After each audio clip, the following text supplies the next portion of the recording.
Hello बच्चों, welcome back. कैसे हैं आप लोग? आज जो हमारा लेक्चर है ये इशू ऑफ शेयर्स का लास्ट लेक्चर होने वाला है। ठीक है बच्चों, इसके बाद हम कल से इशू ऑफ डिबेंचर्स स्टार्ट करेंगे जो एकदम न्यू टॉपिक होगा। ठीक है, और वो हमारे इस चैप्टर का लास्ट टॉपिक है, मतलब पोर्शन बोल सकते हैं। इस चैप्टर में दो पोर्शन थे, एक था इशू ऑफ शेयर्स और एक था इशू ऑफ डिबेंचर्स। ठीक है, अब वैसे तो ये काफ़ी दो बड़े बड़े पोर्शन हैं अलग अलग, लेकिन ये तुम्हारी बुक में एक साथ कर दिए एक ही चैप्टर में, है ना। क्योंकि जब सीबीएसई की बात करें तो वहाँ पे ये दोनों अलग अलग चैप्टर से हैं, हमने यहाँ पे इनको एक साथ किया हुआ है। ठीक है, तो हमें एक साथ पढ़ना पड़ रहा है, इसलिए टाइम ज़्यादा लग रहा है। ठीक है, इसीलिए सब बच्चे अब ये लास्ट टॉपिक है इशू ऑफ शेयर्स का, इसको ध्यान से देखेंगे। और मैं तुम्हें एक सलाह दे दूँ, ये जो हम टॉपिक आज पढ़ने वाले हैं यही exact same to same topic issue of debenture में भी आएगा। इसीलिए यहाँ पे अगर ध्यान से देख लोगे तो तुम्हें वहाँ भी आ जाएगा। बात समझ में आ गई है ना। और मैं दो लेक्चर नहीं बनाने वाला इस पर। ठीक है, मैं सिर्फ एक छोटी सी चीज़ समझा दूंगा, वहाँ पे पूरा का पूरा लेक्चर दोबारा नहीं बनाऊंगा मैं। ठीक है, इसीलिए ये लेक्चर तुम्हें बहुत ध्यान से देखना पड़ेगा। चलिए बच्चों, सब लोग बहुत ध्यान से देखें। जो हमारा आज का टॉपिक है उसका नाम है issue of shares for consideration other than cash. Shares को हम अभी तक क्यों इशू करते थे बच्चों, मुझे जरा आंसर दो। अभी तक हम शेयर्स को इशू करते थे कैश के लिए, मतलब एक कंपनी को चलने के लिए चाहिए पैसा, कैश चाहिए, कैपिटल चाहिए। तो वो कैपिटल या कैश कहाँ से मिलेगा हमें, तो हम उसके लिए शेयर्स इशू करते थे ना। पब्लिक को हम शेयर देते थे, पब्लिक हमें पैसा देती थी। ठीक है, तो वो पैसा हमारे पास आ जाता था, होता था ना। तो बच्चों वहाँ पे कंसीडरेशन क्या होता था, वहाँ पे कंसीडरेशन कैश होता था ना। इशू ऑफ शेयर्स का कंसीडरेशन क्या होता था, कैश होता था। लेकिन क्या कभी ऐसा हो सकता है कि आप इशू ऑफ शेयर करो कैश के अलावा किसी चीज़ के लिए, मतलब क्या कभी ऐसा हो सकता है कि आप किसी को शेयर दे दो लेकिन उससे कैश नहीं लो, कैश की जगह कुछ और ले लो, अदर देन कैश, कैश के अलावा कुछ और कंसीडरेशन ले लो। क्या टॉपिक समझ में आ रहा है? शेयर इशू हो रहे हैं, बिल्कुल यहाँ भी शेयर्स इशू हो रहे हैं। शेयर मैं यहाँ पे दे रहा हूँ, लेकिन बदले में जो मेरे पास आ रहा है क्या वो कैश है? नहीं, यहाँ पे कैश नहीं आ रहा, यहाँ पे कैश की जगह कुछ और आ रहा है। तो बच्चों ये कंडीशन कब बनती है, अब ये तुम्हें ध्यान से समझना पड़ेगा। सब लोग बहुत ध्यान से इसको देखें। ठीक है, मैं एक बार समझाऊंगा बच्चों। कभी कभी जब आप मार्केट में कुछ खरीदने जाते हो, ठीक है, मार्केट में आप कुछ खरीदने जाते हो, मान लो मैं मार्केट में कुछ खरीदने गया, ठीक है, और मैं अपना पर्स घर पे भूल गया, मेरे पास पैसे नहीं है, लेकिन जो चीज़ मुझे खरीदनी है वो बहुत एकदम नीडेड है, मुझे चाहिए ही चाहिए। मान लो 1,000 रुपये कोई चीज़ है जो मुझे खरीदनी है। अब मैंने दुकानदार से कहा कि देख भैया मेरे पास तो पैसे नहीं है, तो पैसे की जगह कुछ और ले सकता हो तो बोल। जैसे पहले चला करता था, तुमको याद होगा बार्टर सिस्टम चलता था, तो ये उसी तरह से। तो मैंने क्या किया, मैंने अपनी घड़ी खोल के उसको दे दी कि मेरे को जो आइटम मैं खरीदने आया हूँ वो मुझे दे दो और बदले में मेरी घड़ी ले लो। क्या ऐसा हो सकता है? हाँ बिल्कुल हो सकता है, क्यों नहीं हो सकता। अगर दोनों पक्ष राजी हैं तो क्या प्रॉब्लम है ना। बिल्कुल सेम बच्चों यहाँ पे, अगर मान लो कंपनी कोई एसेट परचेज करे, मान लो कंपनी ने एक बिल्डिंग खरीदी, क्या परचेज की है? एक बिल्डिंग खरीदी है ना। अब वो बिल्डिंग कितने की है? मान लो बिल्डिंग है 50 लाख रुपए की। कितने की बिल्डिंग है? 50 लाख रुपए की। लेकिन कंपनी के पास अभी कैश नहीं है देने के लिए, तो क्या कंपनी ऐसा कर सकती है कि 50 लाख के कैश के बदले उसे 50 लाख की वैल्यू के शेयर दे दे? हाँ बिल्कुल कर सकती है। तो कंपनी शेयर्स इशू कर देगी। किसको? कंपनी ने शेयर इशू किए हैं वेंडर को। वेंडर कौन होता है? बेचने वाला।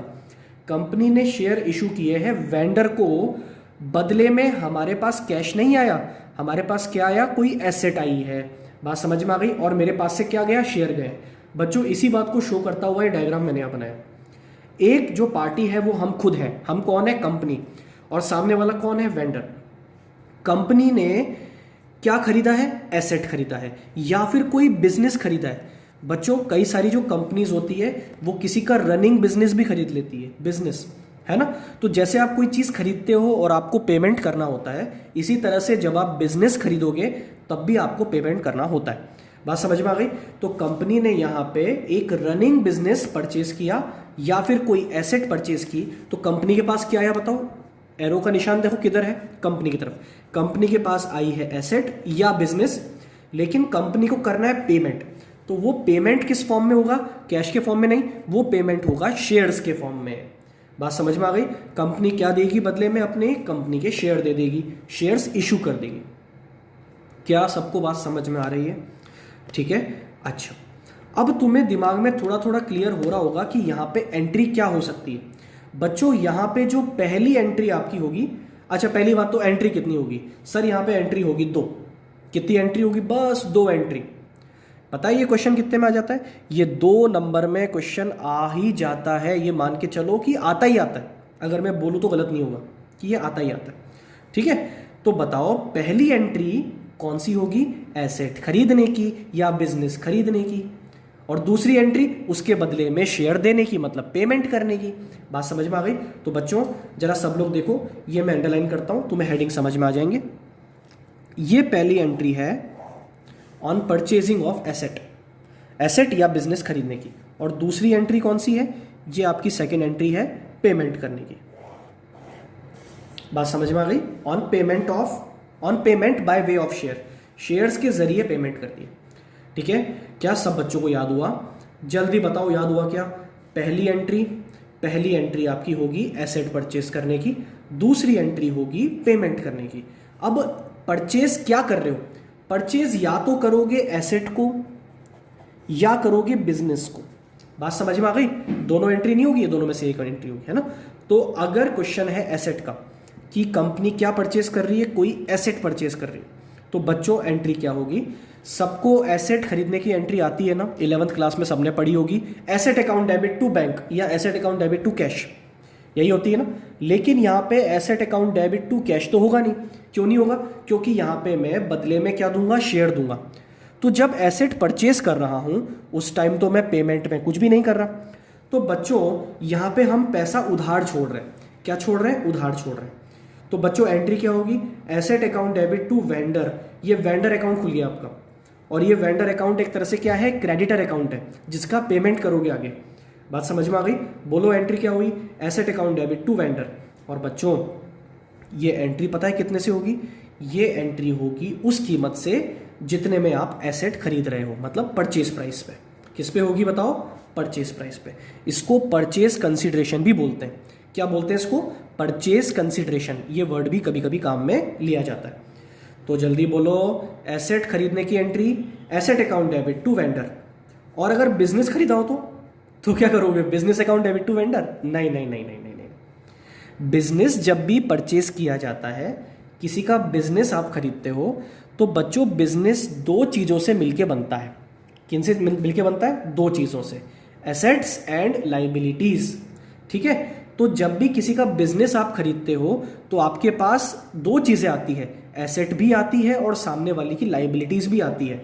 तो बच्चों एंट्री होगी एसेट अकाउंट डेबिट, सामने वाले की आपने एसेट्स परचेज की है, यहाँ पे बच्चों उस एसेट का नाम आएगा। क्या आएगा बोलो, एसेट का नाम, जो भी नाम होगा, है ना, building, furniture, plant and machinery, equipments, जो भी होगा वो। ठीक है, तो एंट्री क्या हो जाएगी, asset account debit, all asset, जितने भी आप एसेट ले रहे हो, टू लाइबिलिटीज, सामने वाले की लाइबिलिटी भी आएगी। भाई बिजनेस उठा के ले रहे हो तो एसेट के साथ लाइबिलिटी भी आएगी। टू वेंडर, बात समझ में आ गई। और इस टू वेंडर में क्या आ जाएगा, परचेज प्राइस। ये क्वेश्चन में अगर हमें नहीं भी दिया हो, हमें सिर्फ क्वेश्चन में अगर एसेट लाइबिलिटी दी हो, याद रखना क्वेश्चन में कई बार ऐसा भी हो सकता है कि क्वेश्चन में हमें सिर्फ क्या देगा, एसेट एंड लाइबिलिटी देगा। तो तुम क्या निकालोगे, एंट्री कर दोगे asset account debit to liability, और दोनों का जो डिफरेंस है वही क्या होगा, टू वेंडर। बात समझ में आ गई, वो आ जाएगा यहाँ पे, और वही होगी परचेज प्राइस।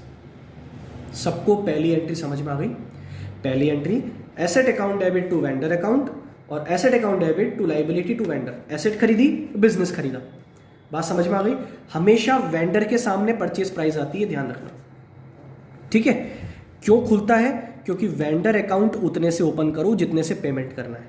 अब पता है बच्चों, दूसरी एंट्री वेरी वेरी सिंपल। अब दूसरी एंट्री हमें करनी है, बहुत आसान एंट्री हो जाएगी, बिल्कुल सीधी सी, कोई फर्क नहीं पड़ेगा। बताओ एंट्री क्या होगी। अब हम करेंगे पेमेंट। पेमेंट किसको करना है? वेंडर को। यहाँ पे वेंडर का अकाउंट खुल गया था ना, वेंडर अकाउंट क्रेडिट हुआ था ना। अब जब पेमेंट करेंगे अगली एंट्री में तो वेंडर अकाउंट क्या हो जाएगा? डेबिट हो जाएगा। तो देखो वेंडर अकाउंट डेबिट टू, क्या दे रहे हो? शेयर दे रहे हो। तो बच्चों जब भी किसी को शेयर दिए जाते हैं, जब भी शेयर्स अलॉट होते हैं, शेयर इशू होते हैं, हमेशा क्रेडिट क्या होता है? Equity share capital. क्या ये बात सबको समझ में आ रही है ना? क्रेडिट हमेशा क्या होगा? शेयर कैपिटल क्रेडिट होगा। ठीक है, तो बच्चों ध्यान से सुनो, क्या एंट्री होगी? Vendor account debit to equity share capital. अब आप सामने वाले को शेयर दे रहे हो। अब बच्चों ये जो शेयर देने का काम है ना, ये भी दो तरह से हो सकता है। ये शेयर आप पार पे भी दे सकते हो और प्रीमियम पे भी दे सकते हो। बात समझ में आ गई? शेयर्स पार पे भी दिए जा सकते हैं और प्रीमियम पर भी दिए जा सकते हैं। क्या फर्क पड़ेगा? अरे कोई फर्क नहीं पड़ना। Vendor account debit to equity share capital, और अगर प्रीमियम पे दे रहे हो तो टू सिक्योरिटी प्रीमियम भी लगा दो साथ में, क्या इशू है? बात समझ में आ गई? टू सिक्योरिटी प्रीमियम हो जाएगा। हाँ, लेकिन सबसे ज्यादा इंपॉर्टेंट है इसका अमाउंट। बात समझ में आ गई? अमाउंट यहां पे कितना आएगा? बच्चों वेंडर अकाउंट डेबिट में तो ऑब्वियसली अमाउंट उतना ही आएगा जितना पहली एंट्री में था। पहली एंट्री में जो वेंडर अकाउंट क्या हुआ था? क्रेडिट, उतने से ही क्या होगा? डेबिट होगा। लेकिन ये जो इक्विटी शेयर कैपिटल है या फिर ये साथ में जो प्रीमियम है, इनका अमाउंट कैसे निकालेंगे? बच्चों इसके लिए हमें पहले निकालना होगा ये नंबर ऑफ शेयर। अब हमारे मन में सवाल उठेगा कि सर ये तो क्वेश्चन में देना चाहिए ना उसको। क्या हमें क्वेश्चन में ये देगा कि कितने शेयर दे रहे हो सामने वाले को? नहीं बच्चों, यही इस टॉपिक की खास बात है। आपको यहां पे कितने शेयर इशू हो रहे हैं ये नहीं मिलेगा। क्या ये बात समझ में आ रही है? ठीक है, हाँ ये हमें पता है एसेट कितने की है या बिजनेस कितने का है। इसके बदले में आप कितने शेयर दोगे वो हमें नहीं पता। देखो मैं यहां पे स्टार बना रहा हूं, ये नंबर ऑफ शेयर मुझे नहीं पता। तो ये नंबर ऑफ शेयर कहां से निकाले? बच्चों इसका एक फॉर्मूला है, नंबर ऑफ शेयर निकालने का एक फॉर्मूला है। नंबर ऑफ शेयर कैसे निकालेंगे? ध्यान से देखो, परचेज प्राइस जो पहली एंट्री में थी, purchase price upon issue price, purchase price divided by issue price. अब इशू प्राइस क्या होती है ये सबको पता होना चाहिए, मैंने बहुत डिटेल में पहले बताया हुआ है। इशू प्राइस है अगर मैं 10 रुपए वाले शेयर को 10 रुपए में इशू कर रहा हूं, मतलब पार पे इशू कर रहा हूं, तो इशू प्राइस भी कितनी है? 10 रुपए। लेकिन 10 रुपए फेस वैल्यू वाले शेयर को अगर मैं 12 रुपए में इशू कर रहा हूं प्रीमियम पे, तो इशू प्राइस क्या हो जाती है? 12 रुपए। तो फिर यहां पे क्या आएगा? 12। ये बात ध्यान रखना, ये हम पढ़ने वाले हैं अभी। बात समझ में आ गई? डिवाइड में आता है इशू प्राइस, इशू प्राइस में प्रीमियम इंक्लूडेड होता है, और अगर पार पे कर रहे हो तो फिर तो जितना है उतना ही आएगा। उस परचेज प्राइस में इशू प्राइस को डिवाइड करने से बच्चों आपको मिलेंगे नंबर ऑफ शेयर्स। क्या मिलेंगे? Number of share.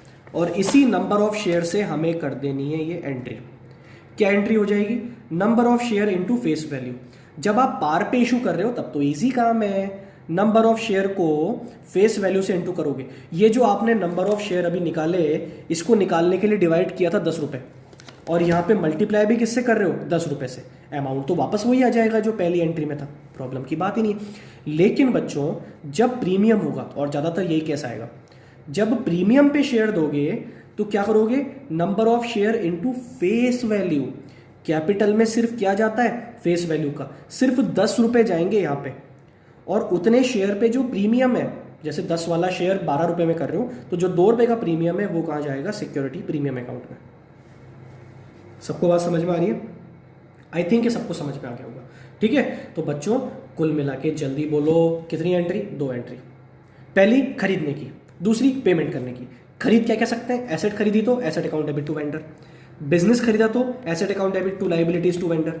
ठीक है, क्या ये देगा हमें यहाँ पे? नहीं, ये हम बैलेंस फिगर से निकाल देंगे। ठीक है, दूसरी चीज, अब पेमेंट की एंट्री। पेमेंट 2 तरह से हो सकता है, शेयर पार पे इशू हो रहे हो या प्रीमियम पे इशू हो रहे हो। एंट्री तो वही होती है, बस प्रीमियम आ जाता है। लेकिन हाँ, इस एंट्री को करने के लिए, एंट्री नंबर 2 को करने के लिए हमें पहले क्या निकालना होगा? Number of share. ये वाला काम आप वर्किंग नोट में कर सकते हो चाहो तो। क्या निकालना होगा? Number of share. Number of share निकालेंगे कैसे? Purchase price upon issue price. बात समझ में आ गई? Purchase price upon issue price. ठीक है बच्चों, आई थिंक ये सबको समझ में आ गया होगा। ठीक है, अब हम इसके एक क्वेश्चन की तरफ आगे बढ़ते हैं। क्वेश्चन काफ़ी अच्छा होने वाला है, हम 2 क्वेश्चन इसके करेंगे, है ना। सब लोग बहुत ध्यान से देखना। ये जो मैं आपको करवा रहा हूँ ये एग्जाम्पल है, बुक का एग्जाम्पल नंबर 1। बात समझ में आ गई? और साथ ही साथ जो हम अनसॉल्व क्वेश्चन करेंगे वो भी क्या होगा? Unsolved question number 1। अब देख लो तुम, बुक कितनी है अनऑर्गेनाइज तरीके से बनाई गई है कि जो चीज़ सबसे लास्ट में पढ़ाने की वो सबसे पहले पढ़ा दी उन्होंने, है ना। इसीलिए मैंने वो क्वेश्चंस शुरू में नहीं करवाए थे। ठीक है बच्चों, चलिए हम आते हैं अब क्वेश्चन पे। सब लोग बहुत ध्यान से पढ़ेंगे और हम इसको सॉल्व करेंगे। XYZ limited purchased a machine from Bikaner limited. XYZ limited ने एक मशीन परचेज की है। बच्चों हम कौन है यहाँ पे? खरीदने वाले। ध्यान रखना, हम कौन है? XYZ limited. हमने क्या परचेज की है? एक मशीन परचेज की है। किससे? बीकानेर लिमिटेड से। बात समझ में आ गई? तो बच्चों मैं तुमसे बोलूँ ये बीकानेर लिमिटेड कौन है? तो ये हो गया तुम्हारा वेंडर। कौन हो गया बच्चों? ये वेंडर हो गया, बेचने वाला, है ना। तो एंट्री में जहाँ जहाँ वेंडर आएगा वहाँ पे क्या दिखाएंगे हम? बीकानेर लिमिटेड। बात समझ में आ गई? ठीक है, आगे देखो। वर्थ 6 लाख, जो मशीन आपने खरीदी है वो कितनी खरीदी है? 6 लाख रुपए की। And issued equity share of 10 rupees each in full satisfaction. और बदले में हमने क्या दिया? बदले में हमने इक्विटी शेयर दिए हैं 10 रुपए वाला। बात समझ में आ गई? 10 रुपए वाला इक्विटी शेयर दिया है फुल सेटिस्फेक्शन में। कितने पे दिया? अभी कुछ नहीं कहा, आगे पढ़ो। Give journal entries in books of XYZ limited if shares are issued. पहला एट पार, दूसरा एट 20% प्रीमियम। मतलब बच्चों इस क्वेश्चन को हमें 2 तरीके से करना है। हमें शेयर इशू करने हैं पार पे और साथ में इशू करने हैं प्रीमियम पे। बच्चों मुझे जरा एक बात का आंसर दो, ये 2 अलग अलग कंडीशन है, इसकी वजह से फर्क कहां पड़ेगा? पहली एंट्री में या दूसरी एंट्री में? बच्चों फर्क पड़ेगा दूसरी एंट्री में। पहली एंट्री तो वही होगी यार, पहली एंट्री तो मशीन खरीदने की होगी, तो वो एंट्री तो कॉमन है ना। तो कॉमन एंट्री है तो उसको कर देता हूं ना मैं, वो तो फर्स्ट एंट्री है। तो बच्चों सब लोग ध्यान से देखना, एंट्री नंबर 1 क्या एंट्री होगी? पहली एंट्री एसेट परचेज करने की। एसेट का नाम क्या है? मशीन। तो एंट्री क्या हो जाएगी? Machinery account debit to vendor. और वेंडर का नाम क्या है बताओ? वेंडर का नाम है आपका Bikaner limited. Bikaner limited account. बोलो मशीन कितने की थी? मशीन थी 6 लाख रुपए की। क्या सब बच्चों को बात समझ में आ रही है? मशीन कितने की थी? 6 लाख रुपए की मशीन थी। ठीक है, अच्छा आगे बढ़ते हैं। एंट्री नंबर 2 जो है इसमें है असली लोचा और ये है पेमेंट की। तो इसको मैं कर रहा हूं 2 पार्ट में। नंबर 1 पार्ट ए बोल देंगे इसको। If share of ₹10 is issued at ₹10। 10 रुपए वाले शेयर को इशू भी कितने पे कर रहे हो? 10 रुपए पे। मतलब ये हो गया पार पे, यही तो चाह रहा है हमसे वो। ठीक है, तो पेमेंट की एंट्री क्या होगी बच्चों? इसके लिए आपको निकालने होंगे पहले नंबर ऑफ शेयर। क्या निकालने होंगे? Number of share. एंट्री तुमको पता है एंट्री क्या होगी? चलो मैं एंट्री पहले लिख देता हूं। एंट्री होगी vendor account debit to equity होगी ना, vendor account debit to equity share capital. Vendor का नाम क्या बोलो? Bikaner limited. Bikaner limited account debit to equity share capital. Premium आएगा ही नहीं क्योंकि किस पे कर रहे हैं हम? पार पे कर रहे हैं, है ना। अमाउंट कितना आएगा? अमाउंट हम निकालेंगे नंबर ऑफ शेयर से। आना तुम्हें पता है 6 लाख ही है, पेमेंट 6 लाख का ही होगा टोटल। मैं चलो पहले ही दिखा दूं तुमको लिख के। आना बेटा 6 लाख ही है, लेकिन ये 6 लाख कैसे आया? ये 6 लाख आया है नंबर ऑफ शेयर से। अब नंबर ऑफ शेयर कैसे? ध्यान से देखना, नंबर ऑफ शेयर्स। तो नंबर ऑफ शेयर हम निकालेंगे purchase price upon issue price. Purchase price कितनी है बोलो? 6 लाख अपॉन इशू प्राइस कितनी है? बच्चों केस 1 में इशू प्राइस 10 रुपए है क्योंकि 10 वाले शेयर को 10 में ही कर रहे हो। बोलो कितने आ गए? 60,000 इक्विटी शेयर्स। सबको बात समझ में आ गई? तो ये जो 6 लाख का अमाउंट है कैसे आया? ये आया 60,000 शेयर्स मैंने दिए हैं 10 रुपए वाले, ऐसे आया। क्या सबको बात समझ में आ गई बच्चों? ये आपका ए वाला पार्ट हो गया इसका, है ना। अब अगर मैं करता हूं इसका बी वाला पार्ट, सब लोग ध्यान से देखना। If share of ₹10 is issued at ₹12, देखो कितना है? 20% प्रीमियम। 20% प्रीमियम 10 रुपए का कितना होता है? 2 रुपए। तो कितने में कर रहे हो? 12 रुपए पे। ये हम कर रहे हैं प्रीमियम पे। तो बच्चों एंट्री क्या होगी? एंट्री स्टिल बहुत इजी है, एंट्री में तुम्हें कोई परेशानी नहीं होगी। एंट्री क्या होगी? Bikaner limited account debit to equity share capital account to securities premium account. सबको बात समझ में आ रही है? ठीक है। अच्छा, अब मेरे को जरा बताओ क्या निकालना पड़ेगा हमें? नंबर ऑफ शेयर निकालने पड़ेंगे। नंबर ऑफ शेयर निकाल के यहां मल्टीप्लाई करेंगे उसको हम 10 से, यहां करेंगे 2 से। फेस वैल्यू का जाता है कैपिटल में और प्रीमियम का जाता है प्रीमियम में। अब नंबर ऑफ शेयर कैसे निकालें? ये है बच्चों काम की चीज। नंबर ऑफ शेयर्स, कितने शेयर दे रहे हो सामने वाले को आप? इसके लिए सबसे पहले परचेज प्राइस जो कि स्टिल कितनी है? 6 लाख अपॉन इशू प्राइस। अब बच्चों यहां पे इशू प्राइस क्या है? 10 रुपए या 12 रुपए? 12 रुपए। ठीक है, तो बताओ कितना आ जाएगा? ये आ जाएगा 50,000 इक्विटी शेयर्स। बात समझ में आ गई? ठीक है। और ये जो 50,000 है, अगर मैं इससे एंट्री करता हूं, देखो 50,000 से अगर मैं एंट्री करता हूं तो कैपिटल में कितना आएगा? 5 लाख और प्रीमियम में आएगा 1 लाख। अभी भी पेमेंट तो 6 लाख का ही होगा। क्या सब बच्चों को बात समझ में आ गई? ठीक है, पहली एंट्री परचेज की, कोई फर्क नहीं पड़ेगा, सेम ही रहेगी, इसमें कोई चेंज नहीं होगा। ठीक है। इसके बाद दूसरी एंट्री किसकी? पेमेंट की। पेमेंट की एंट्री 2 तरह से करवा रहा है। एक बार ये मानते हुए करो कि 10 रुपए वाले शेयर को 10 रुपए में इशू कर रहे हो, ठीक है, तब तो एंट्री हो जाएगी। नंबर ऑफ शेयर निकालने के लिए डिवाइड किससे करोगे? 10 से। लेकिन अगर 10 वाले शेयर को 12 रुपए में, मतलब 20% प्रीमियम पे कर रहे हो, तो बच्चों डिवाइड किससे करेंगे? डिवाइड हम यहां करेंगे किससे? बोलो 12 रुपए से, है ना। और जो नंबर ऑफ शेयर आएंगे उसको अगर फेस वैल्यू से मल्टीप्लाई किया जाए तो कैपिटल में दिखा देंगे, क्योंकि बेटा पेमेंट तो टोटल आपका कितने का होना है? पेमेंट तो आपका स्टिल 6 लाख का ही होना है, तो टोटल 6 लाख ही होना चाहिए। क्या सबको बात समझ में आ गई है? ठीक है, ये हो गया हमारा फर्स्ट क्वेश्चन। ठीक है, और ये आपका एग्जाम्पल नंबर 1 था बुक का, है ना। अब हम करेंगे पीछे का अनसॉल्व क्वेश्चन। चलिए बच्चों, तो अब हम आते हैं आज के हमारे सेकंड क्वेश्चन पे। बच्चों ये क्वेश्चन बहुत अच्छा है, ये भी आपकी बुक का ही क्वेश्चन है और ये एक अनसॉल्व है। ठीक है, चलिए सब लोग बहुत ध्यान से देखना।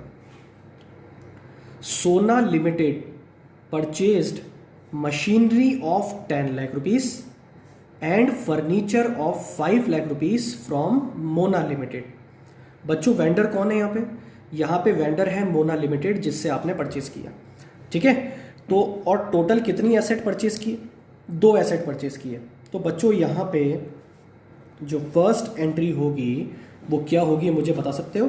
Asset account debit to vendor. तो एसेट में 2 एसेट है, तो पहली आएगी यहाँ पे मशीनरी अकाउंट डेबिट, और दूसरी क्या है बताओ? Furniture. Furniture account debit to, बताओ वेंडर का नाम क्या है? मोना लिमिटेड, तो ये है मोना लिमिटेड अकाउंट। बताओ मशीन कितने की थी? 10 लाख रुपए की मशीन और 5 लाख रुपए का फर्नीचर, टोटल 15 लाख रुपए मोना लिमिटेड से आपने उधार एक तरह से ले रखे हैं, जो आपको अब पे करना है।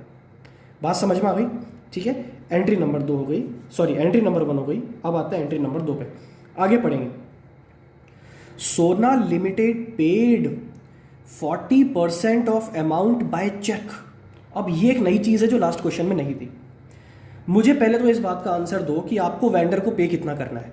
बच्चों, तुम्हें वेंडर को पे करना है 15 लाख रुपए। और दूसरी एंट्री जो पेमेंट की है, इसमें ऑब्वियसली डेबिट तो मोना लिमिटेड ही होगा, vendor account debit, Mona limited account debit 15 lakh रुपए, ठीक है। लेकिन अब ये पेमेंट किस मोड में हो रहा है बच्चों? इसका 40% आप चेक से दे रहे हो, तो यहां पे लिखना होगा टू बैंक। कितना? इस 15 लाख का 40%, जो कि बच्चों होता है कितना? 6 लाख रुपए। कितना होता है? 6 लाख रुपए।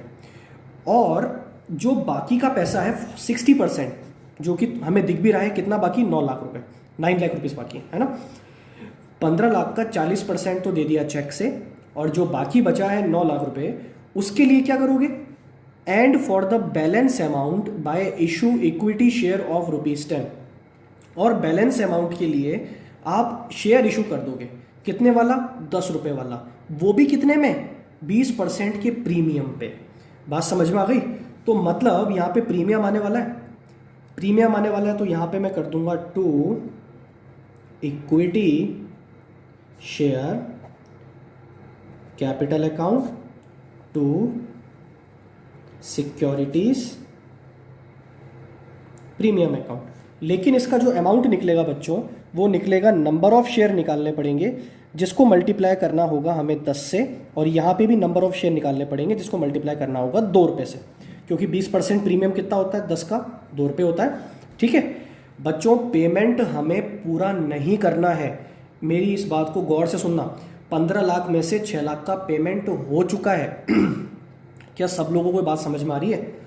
15 लाख में से 6 लाख का पेमेंट चेक से हो चुका है, तो अब कितना बाकी है?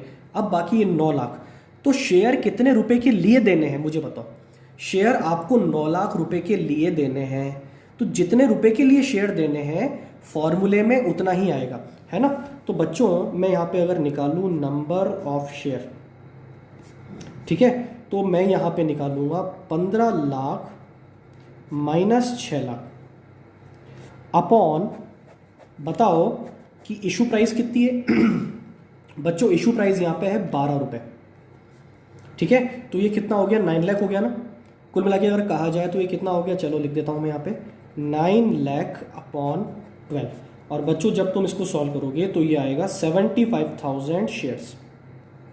कितना आ रहा है बोलो? 75,000 शेयर।